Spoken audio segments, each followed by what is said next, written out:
हिंदी बोल पाती हैं? हिंदी बोल बुझता है बोलते नहीं पड़ता है। ও ইয়া বস, নমস্কার বন্ধুরা। আপনারা কি কখনো নিরামিষ মটন কারি খেয়েছেন নাকি ঠান্ডা গরম জল? শুনলে যেমন মাথা চুলকাতে চুলকাতে ডাক পড়ে যায়, তেমনি আজ পরিচয় করিয়ে দেবো এমন একজনের সাথে যার নাম, रीना साहा। তার কথা শুনলে ব্রেন স্টপ হয়ে যাবে কিন্তু হাসি থামবে না। किंतु आमी मोदी का सरकार में सपोर्ट करता है, किंतु वोट में सिंगल वोट में कस्ता हाथुरी तारा में मरता है। आपका बात तो हमको समझ में नहीं आ रहा है। ও বুঝতেই পারে না তাহলে কি হবে? আর এদিকে রবি ঠাকুরের জন্মদিনে রবি ঠাকুরের গান গাইছে শনি ঠাকুরের দল।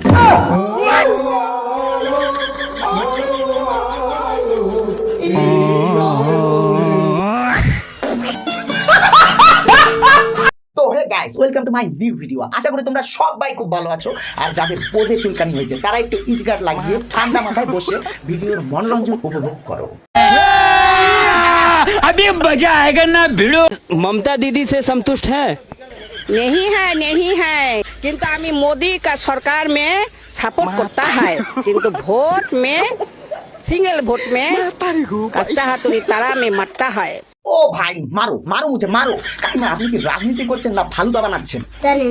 আপনি মমতা দিদিতে সন্তুষ্ট না, ঠিক আছে, আপনি মোদিজিকে সাপোর্ট করো, এইটাও ঠিক আছে, কিন্তু কিন্তু কিন্তু হ্যাঁ, ভোট দেওয়ার সময় তুমি সেই কাস্তে হাতুড়ি তারামে মারতে হোক, ব্যাপারটা কিরকম হয়ে গেল না? মানে বিয়ে করবো তোমার সাথে, বাসর রাত কাটাবো অন্যজনের সাথে।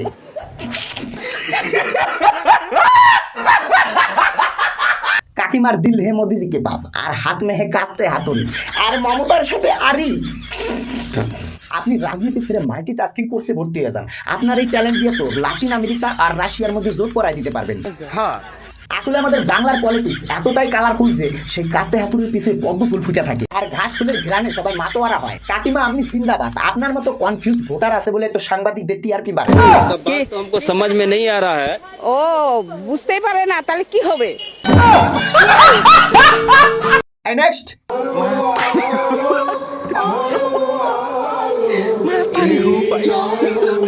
রবীন্দ্রনাথ ঠাকুর লিখেছে আরো আলো আরো আলো, কিন্তু এদের গান শুনে মনে হইতেছে না যে এরা আলোর সন্ধান করতেছে। এদের দেখে মনে হইতেছে রাস্তায় টর্চ ছাড়াই গেছে, সেই টর্চ ছাড়া পথিকের মতো আর্তনাদ করতেছে। কবিগুরু হয়তো কোনোদিন স্বপ্নেও ভাবি নাই যে তার গান এইভাবে ব্যান্ডেজ ছাড়া অপারেশন থিয়েটারে উঠবে।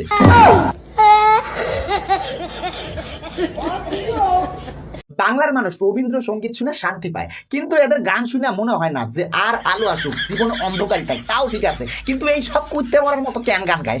মানে পুরো রাজ্যটাই একেবারে মুক্তি পেয়ে গেছে, কিন্তু রবীন্দ্রনাথ ঠাকুরের পিছিয়ে একেবারে যুগের মতো লাগিয়ে রয়েছে এখন।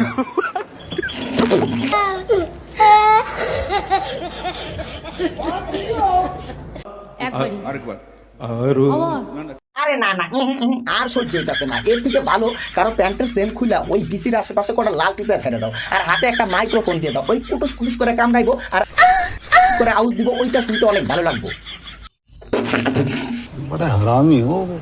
দুপুর 12টায় ওপরে তাকালে সূর্য আছে, যখন দুপুর 12টা সূর্য আছে তখন আমি সারাদিন ধরে দিদির সঙ্গে ছবি পোস্ট করব, আর রাত 12টায় আমার পা কাঁপবে, হয় নাকি কখনো?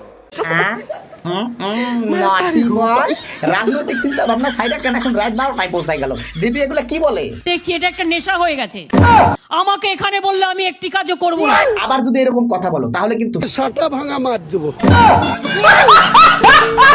তো বন্ধুরা, আজকের মতো এতটুকু। ভিডিওটা ভালো লাগলে জাম্পকে লাইক মারো আর শেয়ার করে দাও যাতে অন্যজন দেখার সুযোগ পায়।